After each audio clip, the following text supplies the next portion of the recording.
ኦኬ በዛሬ ቪዲዮ ነው የምንመለከተው ሴክሽን 1.4 ግራፊካል ሜቶድ ኦፍ ቬክተር አዲሽን መጻፋችሁ ላይ ገጽ 9 ላይ ያለውን ኮንሰፕት ይሆናል ማለት ነው። ከክፍል 4 የቀጠለ ቪዲዮ ነው። እንደተለመደው ለዚህ የዩቲዩብ ቻናል አዲስ የሆናችሁ ቤተሰቦች ካላችሁ ቪዲዮውን ሰብስክራይብ፣ ላይክ ኤንድ ሼር በማድረግ አበረታቱን። ኦኬ ወደ ዛሬው ኮንሰፕት እገባለሁ። ሶ ግራፊካል ሜቶድ ኦፍ ቬክተር አዲሽን ስንል ሶስት አይነት ቴክኒካል የሆኑ መንገዶችን እንመለከታለን which are triangle method, parallelogram method እና polygon method ይሆናሉ ማለት ነው።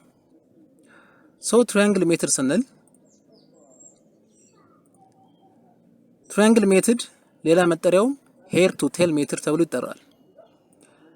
so ይህን ሜትድ በብዛት የምንጠቀመው to find the sum of two vectors ሁለት ቬክተሮች ብቻ ሲሆኑ ማለት ነው። ይህን መንገድ የምንጠቀመው ለምሳሌ እዚህ ጋር እንደምንመለከተው ቬክተር u ኤንድ ቬክተር v ቢኖሩን እነዚህን ቬክተሮች እዚህ ጋር በተቀመጠው ህግ መሰረት ሄድ ቱ ቴል እናገናኛቸዋለን ማለት ነው።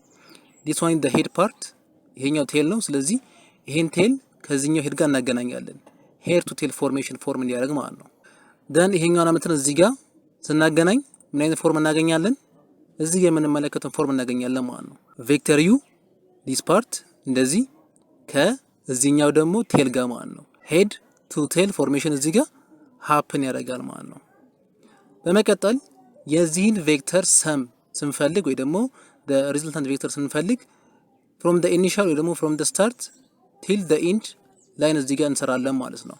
ያ ላይን እዚህ ጋር እንደምንመለከተው that will be the sum of the two vectors ወይ ደግሞ የሁለቱ ቬክተሮች resultant ቬክተር ነው ማለት ነው እዚህ ጋር በቀይ የምትመለከቱት። ስለዚህ ትራያንግል ሜትር ላይ ሁለት ቬክተሮችን ተጠቅመን እንደዚህ አይነት ግራፊካል ኮንስትራክሽን ከተጠቀምን በኋላ ሪዘልታንት ቬክተር መፈለግ ቀላል ነው የሚሆነው ማለት ነው። so the next one will be parallelogram method. again we try to find the sum of two vectors ሁለት ቬክተሮች ሲሰጡና አሁንም ይሄንን መንገድ የምንጠቀመው ማለት ነው። ለምሳሌ እዚህ ጋር በዲያግራም እንደምንመለከተው ይሄ ቬክተር u ቢኖረን እንደገና ደግሞ ቬክተር v ደግሞ ቢኖረን እዚህ ጋር ሁለቱም ቬክተሮች በሚሰጡን ሰዓት የምንጠቀመው መንገድ ኢዘር ትራያንግል ሜትድ ወይ ደግሞ ፓራሌሎግራም ሜትድ ይሆናል ማለት ነው። ለምሳሌ እነዚህን ቬክተሮች በፓራሌሎግራም ሜትድ ተጠቅመን ሶልቭ ማድረግ ከፈለግን ምን እናደርጋለን? the vector that are to be added form the two adjacent sides of a parallelogram እዚህ ጋር እንደምናየው ለምሳሌ this part is vector u ይሄ ማለት ነው። again this side ደግሞ ቬክተር v ቢኖረን so ድምራቸው ወይ ደግሞ the resultant force እነዚህ ሁለት ቬክተሮች ምንድነው የሚሆነው ማለት ነው? adjacent side ይሆናል ማለት ነው። ቬክተር v and ቬክተር u would be the adjacent sides for this vector። ስለዚህ እዚህ ጋር እንደምታዩት tail to tail እዚህ ጋር ፎርም አድርገዋል።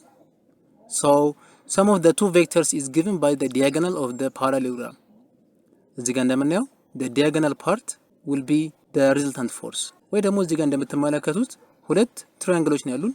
ስለዚህ diagonal part እዚህ ጋር ይሄኛው ሳይድ would be the resultant vector ማለት ነው። ይሄንን resultant vector እስኬች ለማድረግ የሁለቱ ቬክተሮች ላይ tail to tail ካገናኘን በኋላ ከሱ በመነሳት ድሮ እናደርጋለን ማለት ነው። this part ከዚህ ጋር the same ነው። this part again ከዚህ ጋር the same ነው።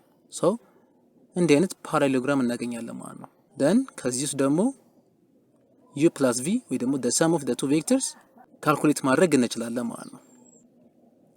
the next part is polygon method.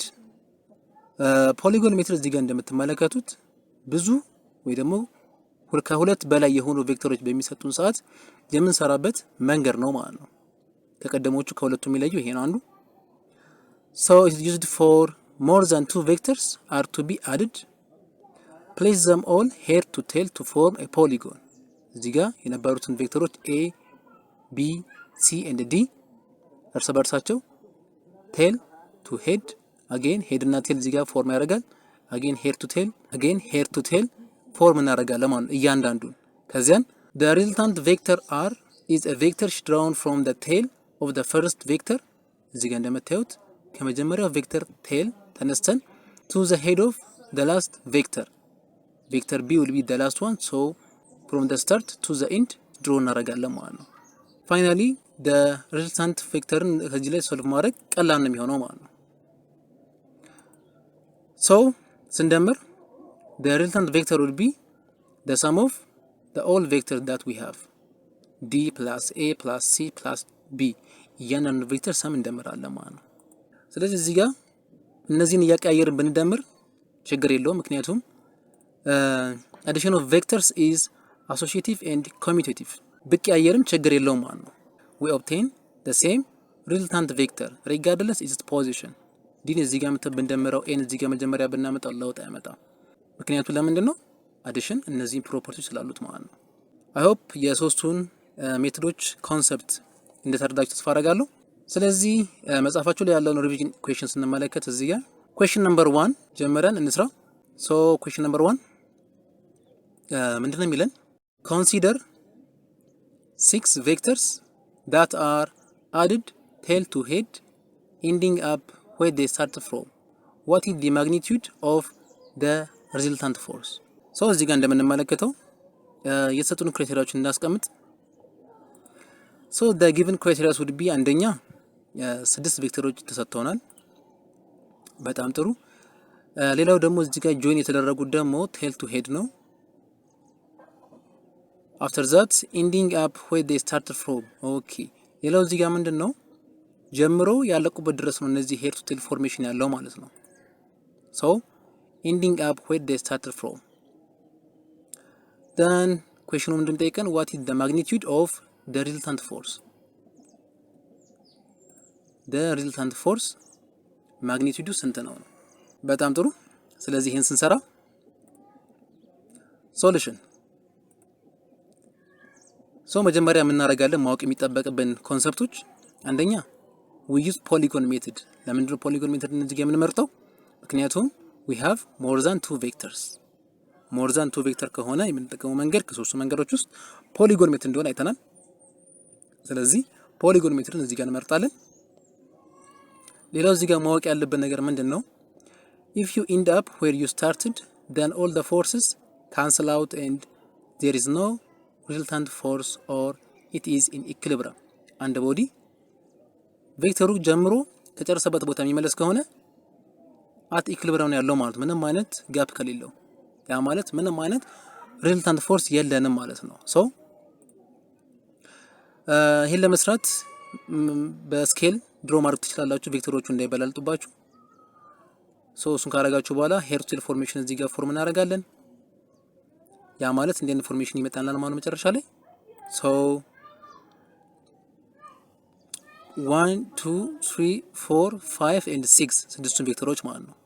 ስለዚህ ጀምሮ ከዚህ ጀምሮ እዚህ ጋር የጨረሰበት ፓርት ስለሆነ እርስ በርሳቸው ያለው ኔት ፎርስ ወይ ደግሞ the resultant force ካንሰል ስለሚያደርግ ምን ያደርጋል ማለት ነው?